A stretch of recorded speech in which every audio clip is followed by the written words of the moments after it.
नमस्कार, आप देख रहे हैं न्यूज इंडिया। मैं हूं आपके साथ पूजा मोहन पांडे। आज है रविवार और हम लेकर आए हैं वो प्रोग्राम जिसका रहता है सभी को इंतजार, यानी कि हेल्दी इंडिया। हेल्दी इंडिया इसलिए क्योंकि न्यूज इंडिया के जहन में है आपकी सेहत का ख्याल। तो हमारी कोशिश है आप स्वस्थ रहें, तंदुरुस्त रहें, क्योंकि फिट होगा इंडिया तभी तो हिट होगा इंडिया। और इसीलिए आज का विषय है हाइपरटेंशन, यानी कि हाई बीपी। तो यानी कि अगर आपको आता है चक्कर या आपको महसूस होती है थकान या फिर सिरदर्द के हैं आप शिकार, तो आपको फोन उठाना चाहिए और टीवी स्क्रीन पर जो नंबर फ्लैश हो रहे हैं उस पर कॉल लगानी चाहिए, ताकि आप स्टूडियो में मौजूद हमारे डॉक्टर से कंसर्न कर सकें और आपको आपके सवालों का जवाब मिल सके और आपका परिवार फिट और हिट रह सके। लेकिन उससे पहले देखिए ये खास रिपोर्ट।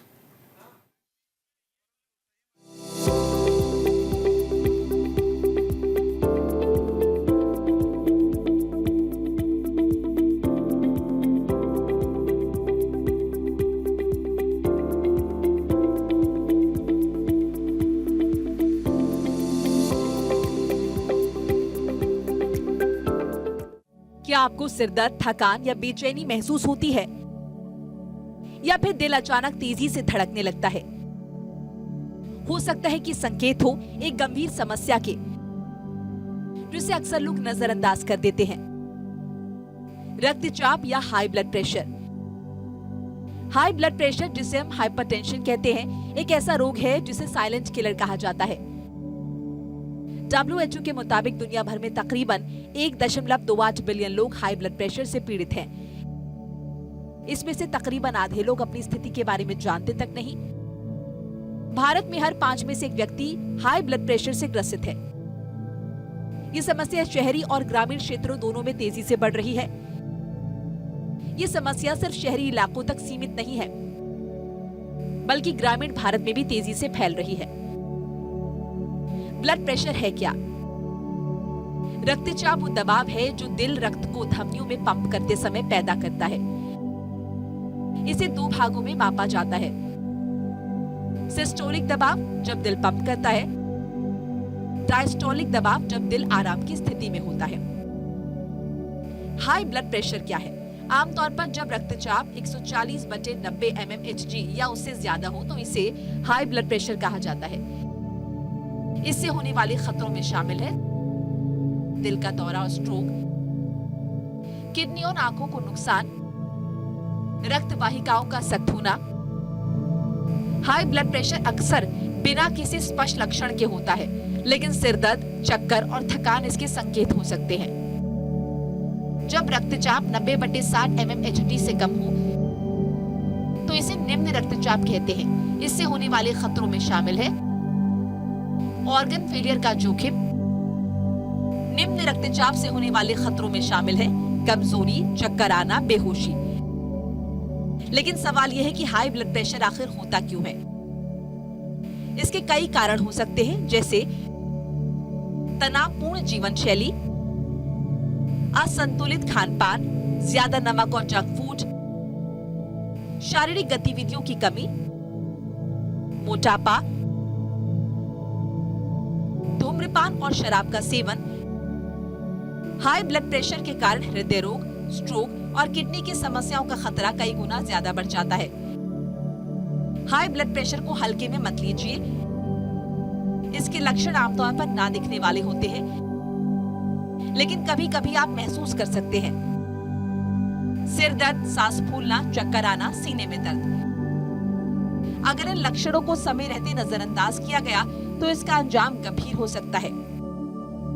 अच्छी खबर यह है कि हाई ब्लड प्रेशर को रोका जा सकता है अगर सही समय पर सही उपाय किए जाएं, जैसे कम नमक का सेवन करें, रोजाना कम से कम 30 मिनट तक एक्सरसाइज करें, शराब और तंबाकू से दूर रहें, तनाव कम करने के लिए योग और मेडिटेशन करें, नियमित रूप से ब्लड प्रेशर चेक करवाएं।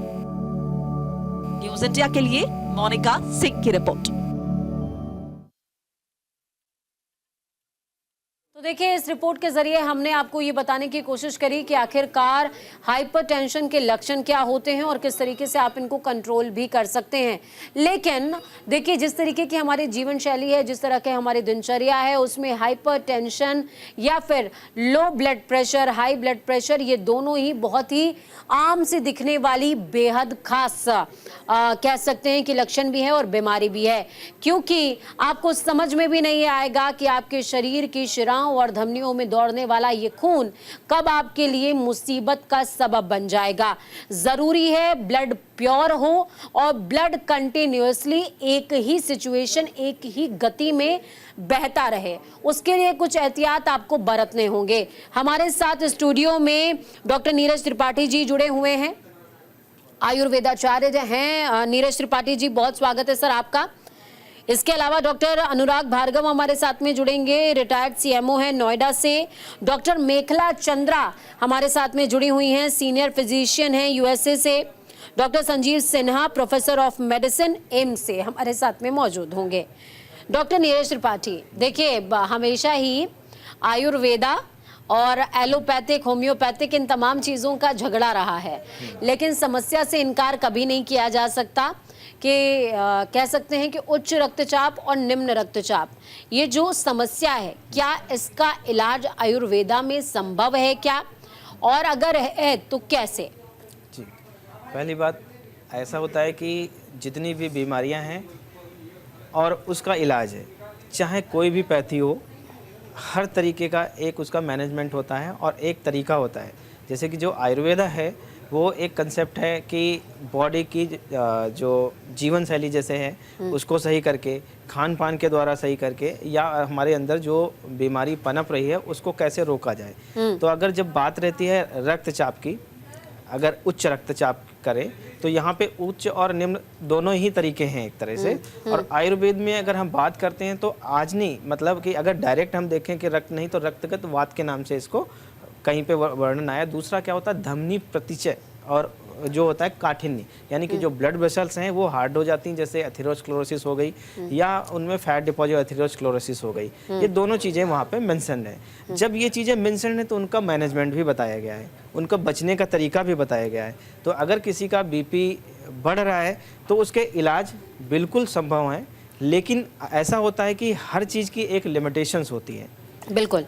तो हमें क्या है कि उस लिमिटेशंस को, आपका एक जो डॉक्टर है या आयुर्वेदाचार्य है, आप उससे डिस्कस करेंगे तो ये बताएगा कि आपको अब अगला स्टेप क्या कोई भी लक्षण है तो उसको इग्नोर नहीं करना है, ये सबसे पहली स्टेज है। डॉक्टर मेखला चंद्रा हमारे साथ में जुड़ी हुई हैं, सीनियर फिजिशियन हैं। डॉक्टर मेखला, हमारे साथ में कॉलर भी जुड़ गए हैं, देवेंद्र सिंह जी हैं हिमाचल प्रदेश से। देवेंद्र जी, बहुत स्वागत है, अपना सवाल पूछिए डॉक्टर मेखला से। हाँ, मेरा नाम मैम देवेंद्री सिंह है। देवेंद्री जी। जी हाँ जी, मेरी एज है 56 ईयर जी। और मैम मुझे 1-2 साल से ब्लड प्रेशर थोड़ा हाई रहता है। तो मैम मैं ये पूछना चाह रही हूँ कि मेरा जो नॉर्मल ब्लड प्रेशर कितना रहना चाहिए इस एज में? डॉक्टर मेखला जी बिल्कुल। तो एक तो आपकी एज और बाकी कंडीशन क्या हैं, जैसे कि डायबिटीज है अगर आपको, या फैमिली में ब्लड प्रेशर की, या स्ट्रोक या हार्ट अटैक की, क्योंकि वो यूजुअली होता है ट्रीटमेंट का उसको चेंज। बट फिर भी हम लोग आपका गो अराउंड 140 and 90 के अराउंड में, जैसे जैसे आपकी एज थोड़ा वीक है, जो पंपिंग कैपेसिटी होती है, तो इसलिए हम चाहते हैं कि थोड़ा सा ब्लड प्रेशर का। डॉक्टर मेखला, आपकी आवाज थोड़ा सा डिस्कनेक्ट हो रही है। डॉक्टर संजीव सिन्हा भी हमारे साथ में जुड़े हुए हैं। मेरी टीम से मैं कहूंगी कि डॉक्टर मेखला का फोन एक बार फिर से कनेक्ट कीजिए प्लीज। डॉक्टर संजीव सिन्हा जी भी जुड़े हुए हैं हमारे साथ में। संजीव जी, देवेंद्र जी का सवाल आपने सुना होगा, प्लीज इनके सवाल का जवाब हो सके तो आप दे दें, क्योंकि वो जानना चाह रही थी 56 की एज में हाइपरटेंशन की उनको प्रॉब्लम अमूमन रहती है, क्या ब्लड प्रेशर रहे तो वो ठीक है? देखिए, as per international guideline, WHO guideline या अमेरिकन हाइपरटेंशन सोसाइटी की हैं गाइडलाइन, और इंडियन गाइडलाइंस भी हैं। So according to that, normal blood pressure 120 systolic blood pressure होना चाहिए ऊपर का, और नीचे का डायस्टोलिक ब्लड प्रेशर 80 के आसपास होना चाहिए। तो जनरली हम लोग कहते हैं जब आपका ब्लड प्रेशर नापा जाए तो वो 120/80 के आसपास होना चाहिए। Any blood pressure more than 140/90 we say it is hypertension. और इसकी डिफिनीशन है, जैसे हम माइल्ड मॉडरेट सीवियर हाइपरटेंशन कहते हैं।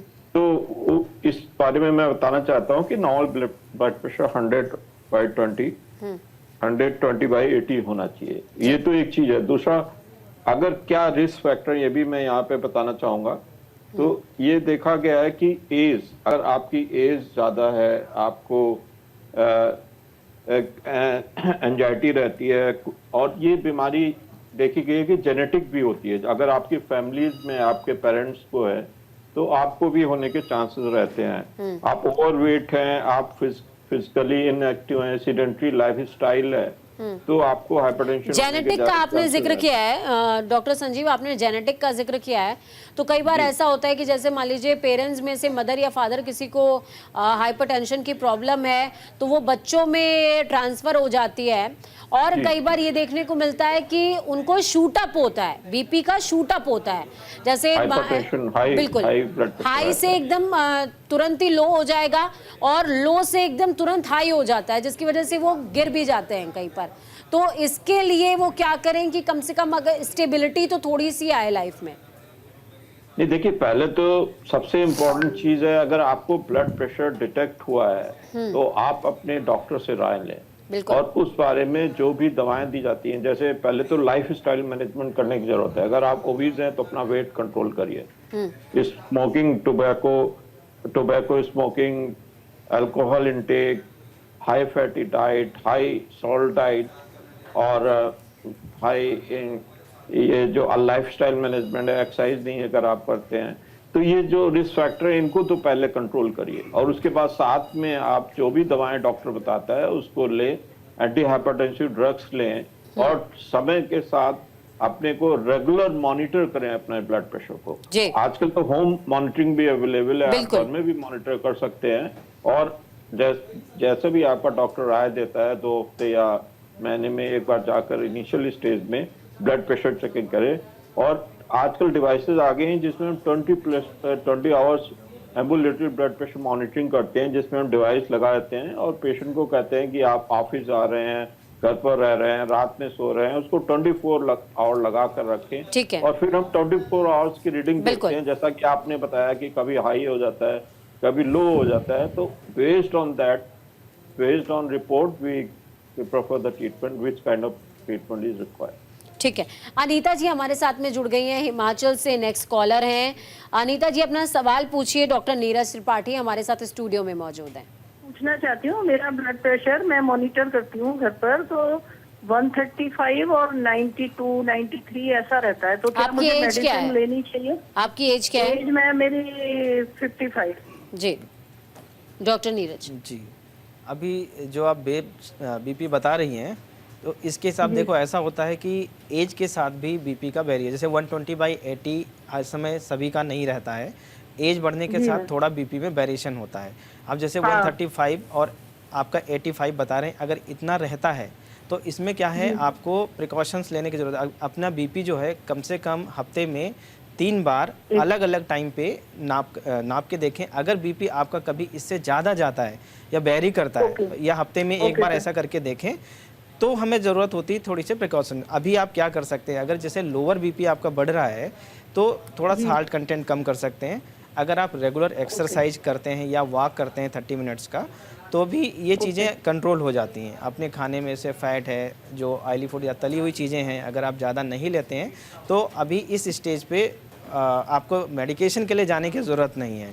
अगर आप इन चीज़ों से अगर मैनेज नहीं होता है, मतलब आपको बढ़ा हुआ दिखे इससे ज़्यादा, तब जाना है। दूसरा क्या होता है कि आपको प्रिकॉशन ये है कि ठंडी का जो सीज़न होता है जनरली इसमें बीपी बढ़ता है। बिल्कुल।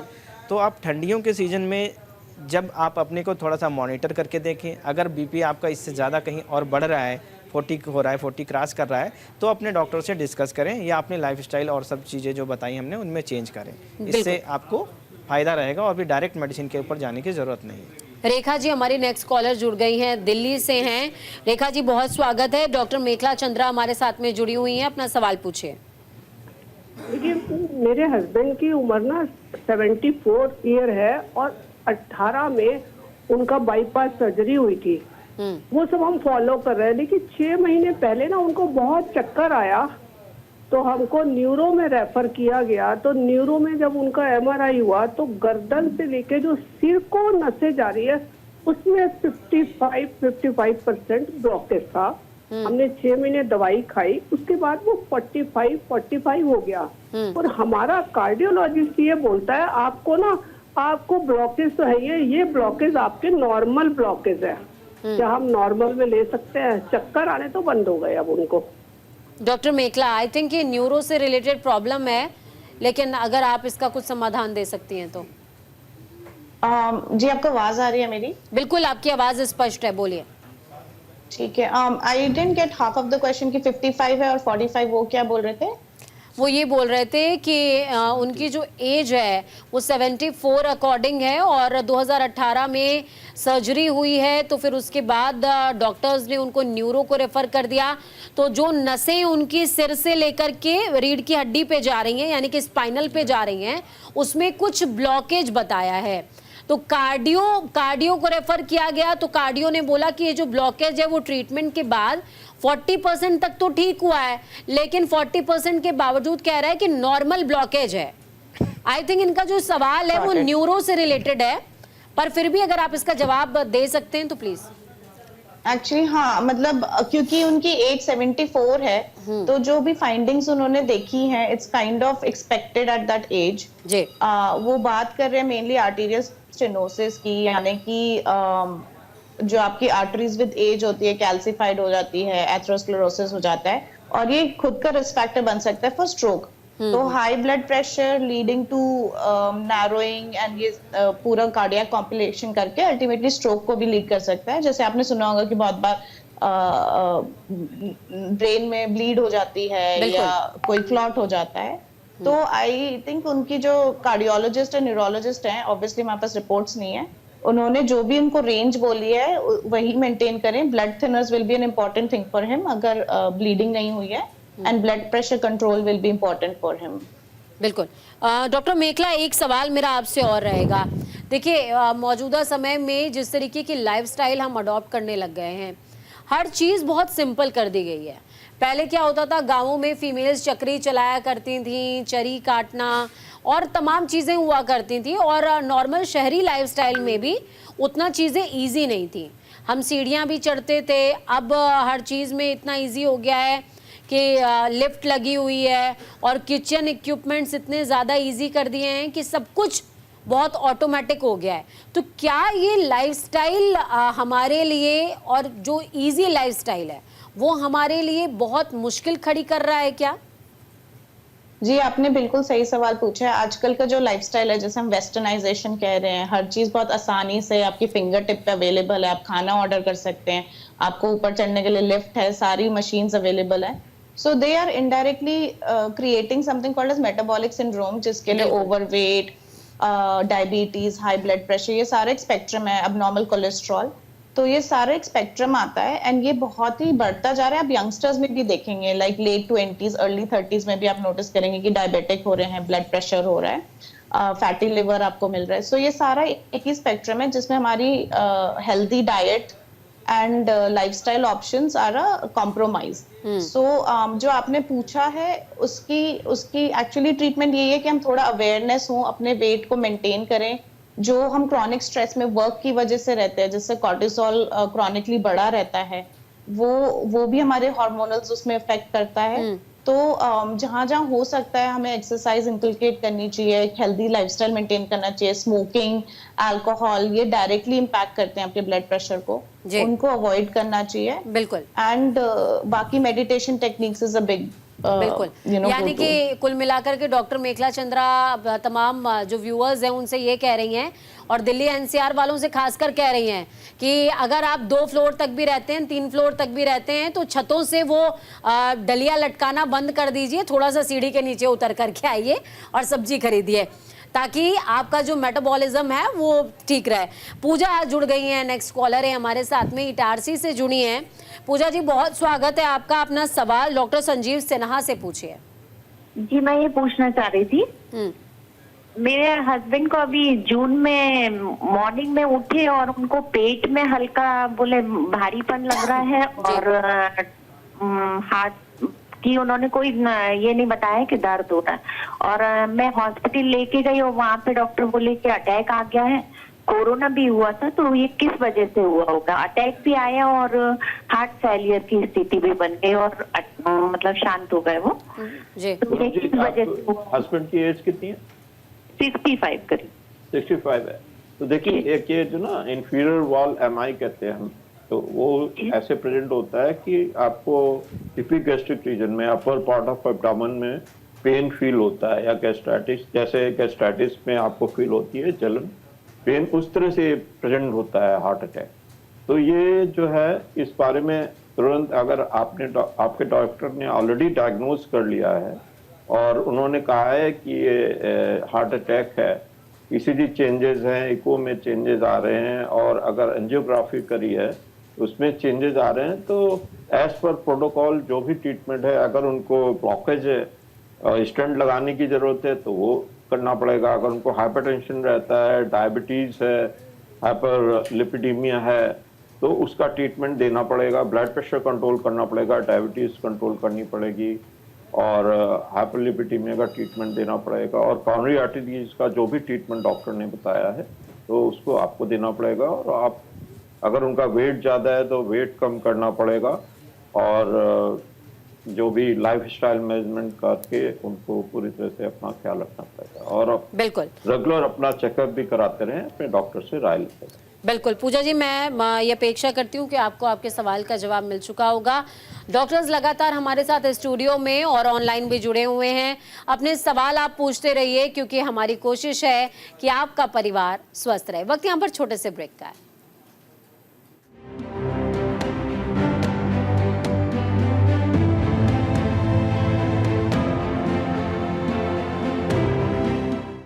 ब्रेक के बाद एक बार फिर से आप सभी का स्वागत है। हेल्थ इंडिया शो आप देख रहे हैं और डॉक्टर्स आपके सवालों का जवाब दे रहे हैं। हमने आपसे रिक्वेस्ट करी थी कि फोन उठाइए और फोन में नंबर डायल कीजिए और अपने सवाल पूछिए। तो नेक्स्ट कॉलर हमारे साथ में जुड़े हुए हैं, संजीव जी हैं फरीदाबाद से। संजीव जी बहुत स्वागत है आपका। डॉक्टर नीरज से अपना सवाल पूछिए। हाँ जी मैम, मैं ये कहना चाह रहा था, मेरे ना कुछ टाइम से ना बीपी बढ़ जाता है, बीपी 180 तक हो जाता है कई बार। एज क्या है आपकी? 50 साल है जी। और जी। कई बार जो दवाई भी खाता हूँ तब भी थोड़ा सा कम होता है, फिर बढ़ जाता है। अगर देखिए आपका जो बीपी बता रहे 180 तक चला जाता है, तो ये बीपी और बीच में कभी अपने आप कम नॉर्मल भी रहता है क्या? हाँ जी, नॉर्मल भी रहते हैं, लेकिन कभी कभी अचानक बढ़ जाता है, लेकिन पता नहीं लगता। जब बाद में थोड़ी घबराहट बेचैन तो मैं चेक करता हूँ, तब मुझे लगता है कि मेरा बीपी बढ़ गया है। अच्छा। तो मैं चेक कराता था इसको 60, 70, 80 का। हाँ देखिए एक्चुअली क्या ना, अगर आपका लगातार ऐसा देख रहे हैं कि बीच बीच में बीपी 100 कभी जैसे जब ज़्यादा दिक्कत लगती है तब आप कराते हैं तो लगता है, तो आप सबसे पहले इसको फाइंड आउट करें सच में बीपी है या कुछ और दिक्कतें आ रही हैं। तो जैसे कि हमने बताया था कि हफ्ते में कम से कम 3 बार बीपी चेक करिए। और अगर सेम जैसे कि अभी लग रहा है कि 180 तो बहुत ज़्यादा है, अगर 150 भी आ रहा है तो भी आपका बीपी है, तो आपको मेडिकेशन की ज़रूरत पड़ेगी। तो ऐसे कंडीशंस में आप इसे इग्नोर ना करें। कई बार क्या होता है कि स्ट्रेस हो गई या ऐसे लोगों को तो ज़्यादा बीपी बढ़ जाता है उस कंडीशंस में, या बहुत ज़्यादा एक्सर्शन करते हैं तो बीपी बढ़ जाता है। तो वहाँ पे हो सकता है कि कुछ ऐसी चीज़ें जो मतलब हार्ट की जो आर्टरीज होती हैं उनमें हार्डनेस आती है, या एथेरोस्क्लेरोसिस बोलते हैं। अभी जैसे बात हुआ था गर्दन की जो नसें हैं उनमें कहीं दिक्कत आ रही हो और स्ट्रेस लेते हैं तब भी ऐसी दिक्कतें देखने को मिलती हैं। तो आप एक काम करें, सबसे पहले अपना रूल आउट कराएं और अपने डॉक्टर को दिखाएं। इसको लाइटली नहीं लेना चाहिए क्योंकि ठंडी का जो सीजन आता है इसमें वैसे भी बीपी बढ़ जाता है, और रात में अगर मान लिया बीपी बढ़ता है तो ऐसे केसेस में बहुत ज़्यादा हेमरेज होने या इस तरह की दिक्कतें रहती हैं। बिल्कुल। नेक्स्ट कॉलर हमारे साथ में जुड़े हुए हैं, कासिम जी हैं दिल्ली से। कासिम जी बहुत स्वागत है। डॉक्टर मेखला चंद्रा आपके सवाल का जवाब देंगी। सवाल पूछिए।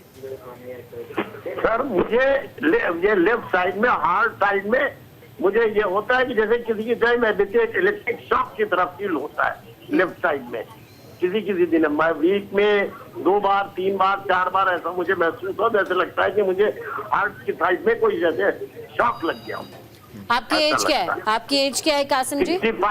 65। बीपी क्या रहता है? डॉक्टर मेखला, आपने कभी अपना बीपी मेजर कराया है सर? मेजर कराता रहता हूँ, ऑलमोस्ट नॉर्मल रहता है, कभी कभार स्लाइटली बढ़ जाता है, वैसे ऑलमोस्ट नॉर्मल रहता है। 80, 120, 140, 130 ऐसे रहता है। जी डॉक्टर मेखला, ये कह रहे हैं कि इनको हार्ट साइड में कभी कभी शॉक जैसा महसूस होता है और ये वीक में 2 से 3 बार ऐसा हो रहा है। जी ये जो है थोड़ा कंसर्निंग है जो आप बता रहे हैं। आपको इसके लिए प्रॉपर कार्डियक वर्कअप करना पड़ेगा गिवन योर एज एंड अगर आपको और भी जैसे डायबिटीज या ब्लड प्रेशर आपने बोला नॉर्मल है या फैमिली हिस्ट्री भी है, आप स्मोकिंग करते हैं, इसमें यूजुअली आपको एक एको होगा अगर आप अभी तक कार्डियोलॉजिस्ट से नहीं मिले हैं, होपफुली स्ट्रेस एको हो। एंड इफ जो आप शॉक को डिस्क्राइब कर रहे हैं, you may need a Holter monitor जिसमें आपकी ईसीजी वेव्स को वो लोग ऑब्जर्व कर सकते हैं, क्योंकि साउंड्स लाइक कि आपको हफ्ते में 3 बार आ रहा है, थोड़ा अनइवन सा आ रहा है, तो आप नोटिस करिए कि आपको कब फील होता है वो शॉक लाइक, क्योंकि आप एक्सरसाइज कर रहे हैं या बैठे हैं या सो रहे हैं। उसका थोड़ा और डेटा अगर आप गैदर कर सकते हैं किस चीज से ट्रिगर हो रहा है, कितना लंबा लास्ट कर रहा है वो शॉक वाली फीलिंग।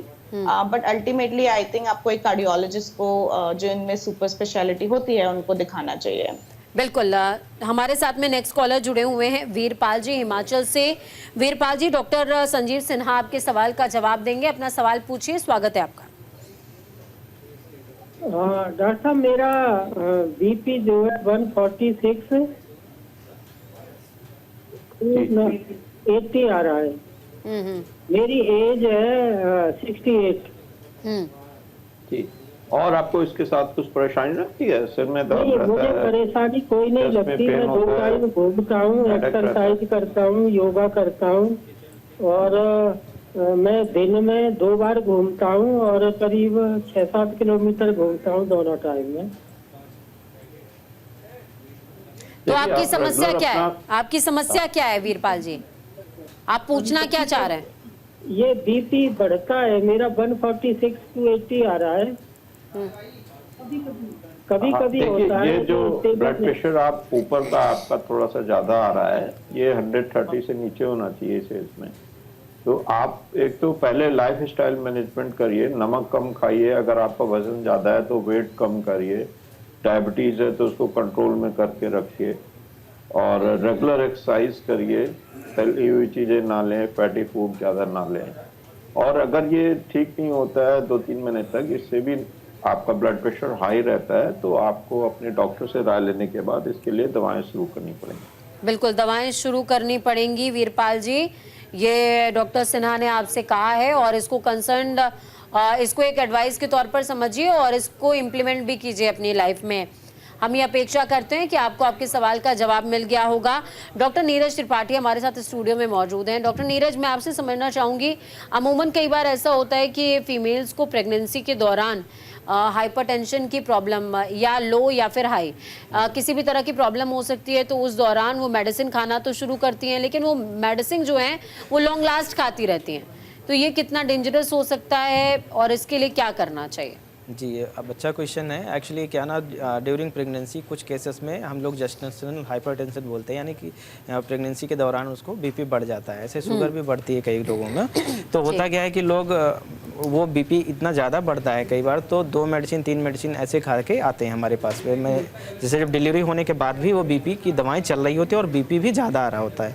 होता क्या है कि कई बार वो डॉक्टर से डिस्कस करते हैं, 1-2 मेडिसिन स्किप करते हैं, उसके बाद में फिर वो एक फिट हो जाता है कि आप ये दवाएं खाते रहें। तो हमने ऐसे केसेस में काफ़ी केसेस में मैंने ये देखा है कि अगर वो कोई आयुर्वेदिक कंसल्ट करते हैं, हमारे पास जैसे आते हैं, तो हम उनको ट्रीटमेंट के साथ उसको टेपर ऑफ करते हैं, उनके साथ में अपनी मेडिसिन स्टार्ट करते हैं। तो ऐसे मैक्सिमम नंबर ऑफ केसेस की मेडिसिन छूट जाती है, उनकी बंद हो सकती हैं। तो अगर किसी को जेस्टेशनल हाइपरटेंशन का केस है, तो आप उसको एक आयुर्वेदिक ट्रीटमेंट, अल्टरनेट ट्रीटमेंट साथ में लेकर के उन टैपर्स को, उनको दवाओं को धीरे धीरे टैपर करते हुए आओ, और आपको मतलब मैक्सिमम देखा हमने 3 मंथ्स के अंदर वो रिवर्स हो जाता है, नॉर्मल अब स्टेज में आ सकते हैं। बिल्कुल।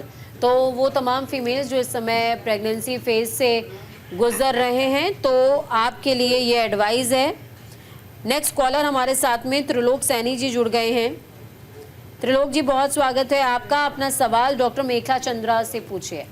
Good afternoon ma'am. Good afternoon ma'am, मेरे को ना मेरी एज है 54 के आसपास जी। तो मेरे को हार्ट में पेन होता है। मैंने ईसीजी करवाई थी और टीएमटी भी करवाया था, नॉर्मल आया था, बट पेन ऐसा होता है जैसे ब्लड को कोई निचोड़ रहा हो ना, जैसे बहुत पंपिंग सा, मतलब काफी दर्द रहता है उसमें। डॉक्टर मेखला ईसीजी करवाई है, बट पेन बहुत है। मैं डॉक्टर को दिखाया था, कार्डियोलॉजिस्ट को, तो वो बोलते हैं कि या तो आप एंजियोग्राफी करवा लो अगर ज्यादा डाउट है, नहीं तो आपको गैस की प्रॉब्लम है। ये क्या पॉसिबिलिटी है डॉक्टर मेखला कि इनको गैस का इशू हो, जिसकी वजह से इनको बहुत ही एकदम ऐसा लग रहा हो कि इनके टिश्यूज को किसी ने पूरा टेयर ऑफ कर दिया है? जो गैस की प्रॉब्लम होती है, it can mimic heart pen जैसा, बट जब तक आप गिवन योर एज आप रूल आउट नहीं करेंगे कि आपका हार्ट स्टेबल है, आप गैस को एकदम डायग्नोज नहीं कर सकते। तो जो टीएमटी आपने करवाया है वो अनफॉर्चुनेटली इतना स्पेसिफिक टेस्ट नहीं होता है। उससे भी ज्यादा अगर आपको थोड़ा एक्यूरेसी में चाहिए तो आप स्ट्रेस एको करा सकते हैं। एंड अल्टीमेटली एक बार रूल आउट करने के लिए आप एंजियोग्राफी भी करवा सकते हैं, क्योंकि आपकी एज अब 50 है। एंड उसके बाद ही जब आपका सब रूल आउट हो जाए, हम गैस का कहते हैं। Usually symptoms present the same, but given the age and the other risk factors, आपको वो कार्डियक रूल आउट करना ही पड़ेगा पहले। बिल्कुल त्रिलोक जी, जो सवाल का जवाब आपको डॉक्टर मेखला चंद्रा ने दिया है, प्लीज उन टेस्ट को आप प्रेफर कीजिए, क्योंकि आपकी सेहत का सवाल है और हम चाहते हैं कि आप स्वस्थ रहें, खुश रहें, आपका परिवार भी फिट रहे। बहुत बहुत शुक्रिया त्रिलोक सैनी जी। डॉक्टर संजीव सिन्हा हमारे साथ में जुड़े हुए हैं लगातार। डॉक्टर संजीव, मैं आपसे समझना चाहूँगी, देखिए नॉर्मली क्या होता है आजकल हमारी जो जीवन शैली हो गई है, मैंने इजी गोइंग जीवन शैली का जिक्र डॉक्टर मेखला चंद्रा से किया था, तो उन्होंने बहुत सारी चीज़ें बताई। लेकिन कई बार हमारी ऑफिस जॉब्स ऐसी होती हैं कि आप एक चेयर पे बैठे हुए हैं और 8-8 घंटे निकल जाते हैं, आप बैठे ही रहते हैं। तो ये लाइफस्टाइल कैसे थोड़ा सा मॉडिफाई वो तमाम लोग जो हमें सुन रहे हैं वो कर सकते हैं? क्योंकि मुझे लगता है कि वेट गेन होना, डायबिटीज़ होना, हाइपरटेंशन होना, उसके लिए सिर्फ सिटिंग जॉब्स भी एक बड़ा रीजन हो सकती है। या आपने बिल्कुल ठीक कहा पूजा जी। देखिए आजकल क्या है, काफी लॉन्ग आवर्स हो गए हैं वर्किंग के, और आपने देखा होगा कि जैसे कॉल सेंटर्स में जो लोग काम करते हैं और जो लोग टेक्नोलॉजी से रिलेटेड वर्क है या सिटिंग जॉब है, तो उसमें काफी मूवमेंट्स नहीं है, और ऑफिस में भी छोटा स्पेस है तो ज्यादा मूवमेंट्स नहीं कर सकते हैं। फिर भी ये एडवाइजेबल है कि अगर आपका इस तरह से जॉब है तो आप कोशिश करें आधे घंटे में एक बार अपनी चेयर से उठकर थोड़ा सा वॉक कर लें, जब भी आपको भी टाइम मिलता है। पानी पी ले, खूब अपने को हाइड्रेट रखें, कंटिन्यूस वाटर लेते रहें। अभी आपने हाइड्रेट रखने का जिक्र किया है डॉक्टर संजीव, मैं ये भी समझना चाहूँगी और तमाम जो लिसनर्स हमें सुन रहे हैं, व्यूअर्स हमें सुन रहे हैं, वो भी ये जानना चाहेंगे कि ठंडक के मौसम में नॉर्मली क्या होता है कि हम गर्म पानी या गुनगुना पानी ज़्यादा इंटेक करते हैं। तो पानी कैसा होना चाहिए पीने के लिए जो हमारी बॉडी को हाइड्रेट भी रखे और हमारे ब्लड फ्लो के लिए भी अच्छा हो? तो देखिए रूम टेम्परेचर का जो भी वाटर है दैट इज ऑल राइट। अगर आपको ऐसा लगता है कि आजकल के वेदर में काफी लोगों को आदत होती है कि गुनगुना करके पानी पीते हैं, तो उसमें कोई प्रॉब्लम नहीं है। जो आप थोड़ा सा रूम टेम्परेचर से ज्यादा भी मतलब गर्म करके थोड़ा सा लिक्वाम वाटर लेते हैं तो उसमें कोई प्रॉब्लम नहीं है, आप उसको ले सकते हैं। आप पानी जरूर लें, क्योंकि आजकल के मौसम में आप अपने रूम में बैठे हुए हैं, आपका एक्सपोजर सनलाइट पर नहीं है और कोल्ड वेदर है, इसमें सनलाइट भी कई बार फॉग होने के कारण नहीं होती है डे टाइम में, तो उसके लिए बेटर है कि आप थोड़ा सा वॉक कर लें, अपने को हाइड्रेट करके रखें। लोग पानी नहीं आजकल पीते हैं ज़्यादा, but this is very important, you have to hydrate yourself, और आपको यूरिन भी पास होनी चाहिए ठीक से। तो एक ये चीज़ें हैं, साथ में जैसा कि हम लोगों ने डिस्कस किया, नमक वाली चीज़ें कम खाएं, जो जंक फूड है उसको अवॉइड करें। नॉनवेज अगर आप हैं तो रेड मीट को अवॉइड करना चाहिए, क्योंकि रेड मीट में फैट की मात्रा ज्यादा होती है। बिल्कुल जी। तो व्हाइट मीट जैसे चिकन और fish, it is good for health because it's have high protein and less fat. And साथ में जो है अपना डायबिटीज अगर आपको है तो उसके लिए पूरा ठीक से लो कार्बोहाइड्रेट डाइट लें, और साथ में अगर आप दवाएं ले रहे हैं तो वो दवाएं टाइम पर लेते रहें, और अपना अगर आपको हाइपरलिपिडीमिया है उसका ट्रीटमेंट करें। ठीक है। और साथ में ये बहुत ही इम्पोर्टेंट है कि कंटिन्यूस नहीं बैठे, आप अपने को थोड़ा बहुत मूवमेंट करते रहें, और अगर मॉर्निंग इवनिंग जब भी आपको टाइम मिलता है तो daily 20 to 30 minute aerobic exercise करें। और ये देखिए, एक चीज जो भी रिसर्च हुई उनमें ये भी देखा गया है कि आप एरोबिक एक्सरसाइज के साथ रेजिस्टेंट एक्सरसाइजेस भी करें, क्योंकि इंडियंस जो हैं उनमें विसरल फैट डिपोजिशन ज्यादा होता है, एब्डोमिनल ओबेसिटी ज्यादा होती है, और उसके कारण metabolic syndrome, insulin resistance syndrome, ठीक है, और फैटी लीवर, ये सब हो जाता है। तो उसको करेक्ट करने के लिए हमें एक्सरसाइज और डाइट कंट्रोल बहुत ही इम्पोर्टेंट है, बहुत इम्पोर्टेंट है। इन्हीं चीजों से हमें hypertension, diabetes, artery disease, cerebrovascular diseases, ये सब होने के चांसेस होते हैं। ठीक है। डॉक्टर नीरज त्रिपाठी, मेरा एक सवाल आपसे रहेगा। इस सवाल को सुनकर के कुछ लोग हंस भी सकते हैं, लेकिन ये सवाल मेरे ख्याल से इम्पोर्टेंट है। देखिए, आजकल जिस तरीके की हम जब वेस्टर्नाइजेशन की बात करते हैं कि हमारी जीवन शैली बहुत ईजी हो गई है, तो उसमें मॉर्निंग का जो हमारा रिफ्रेश होने का एक कार्यक्रम है, उस कार्यक्रम के दौरान अभी क्या है, वेस्टर्न सीट्स हो गई हैं, वेस्टर्न टॉयलेट्स हो गए हैं। पहले क्या होता था कि हम मॉर्निंग में जब इंडियन सीट्स होती थी तो इंसान कम से कम, और मैं ये कहीं पढ़ भी रही थी, स्टडी भी है कि आपकी बॉडी को एटलीस्ट पूरे दिन में 30 मिनट्स आपको उकड़ू बैठना चाहिए, जिससे आपका जो ब्लड सर्कुलेशन है और बॉडी में कुछ रिलेटेड डिजीजेस हैं वो कंट्रोल होती हैं। तो इसका इफेक्ट कितना ज़्यादा है हमारी बॉडी और हमारी दिनचर्या पर? जी, एक तो सही बात है। ऐसा है कि जब हम उकड़ू बैठते हैं तो सबसे पहले जो हमारी ये मसल्स होती है, काफ मसल, इसको हम गैस्ट्रोइनमियस मसल बोलते हैं, ये एक तरह का हार्ट, मतलब बोलते हैं second heart of the body. तो इस पे जैसे खाना खाने के बाद लोग कई बार बोलते हैं वज्रासन में बैठना चाहिए, बिल्कुल। तो उसमें बैठने की वजह से क्या होता है, वहाँ का जो सर्कुलेशन है, प्रेशर पड़ता है। इसी तरह से जब उकड़ू बैठते हैं तो एक तो वो कंडीशन, दूसरा क्या, जो रेक्टम उसका जो स्ट्रक्चर होता है इस तरह से होता है, कंप्लीट इवैक्यूएशन के लिए, यानी कंप्लीट स्टूल पास होने के लिए बहुत ज़रूरी होता है। अगर आप देखेंगे कि जैसे अभी मिथ एक कहते हैं ना कि गैस बनती है और चेस्ट में पेन होता है, और उसको हम हार्ट से डिफ्रेंशिएट नहीं कर सकते। बहुत कंडीशन ऐसे, मतलब कई बार हमें बहुत सारा ऐसा करना पड़ता है, टेस्ट के बाद भी हम फाइंड आउट नहीं कर पाते हैं गैस की वजह से चेस्ट पेन है या हमारा नॉर्मली चेस्ट पेन हो रहा है, मतलब हार्ट की वजह से हो रहा है। तो क्या है कि एक कॉन्स्टिपेशन बहुत बड़ा काज बन जाता है इसके लिए, और हम बोलते हैं इसमें जो ये हमारी काफ मसल्स हैं इनमें क्रैम्पिंग होना, और जब इस पोजीशन में बैठते हैं तो एक तो पेट बहुत ज़्यादा साफ होता है, दूसरे इसीलिए हमारे वहाँ एक हरितकी चूर्ण होता है, वो बोले हैं लेने के लिए, तो उससे क्या होता है, पेट साफ होगा और सारी जो धातुएं होती हैं, बोलते हैं जहाँ पे मतलब एथेरोस्क्लेरोसिस है या हमारे, उसको शोषण करता है, निकालता है। तो अगर आपका पेट साफ रहेगा और उकड़ू बैठते हैं तो ये अच्छा है। अगर किसी को ऑस्टियोआर्थराइटिस है, ऐसे घुटनों में बहुत ज़्यादा दर्द हो रहा है, ऐसी प्रॉब्लम है, तो उनके लिए तो कमोड जो है वो सही है, लेकिन जो अपना इंडियन स्टाइल था वो ज़्यादा बेटर है। आजकल फॉलो तो उसको कर रहे हैं। उसमें क्या हो रहा है कि हमारी जो वैसे भी तो एक्सरसाइज नहीं करते, सेडेंट्री हैबिट है, और इस सिचुएशन में भी अब हट ही गया, लगभग हर घर से धीरे धीरे ये चीज़ें ख़त्म हो रही हैं। तो वो मुझे लगता है कि जो इंडियन सिस्टम था वो कहीं बॉडी के लिए ज़्यादा बेटर है।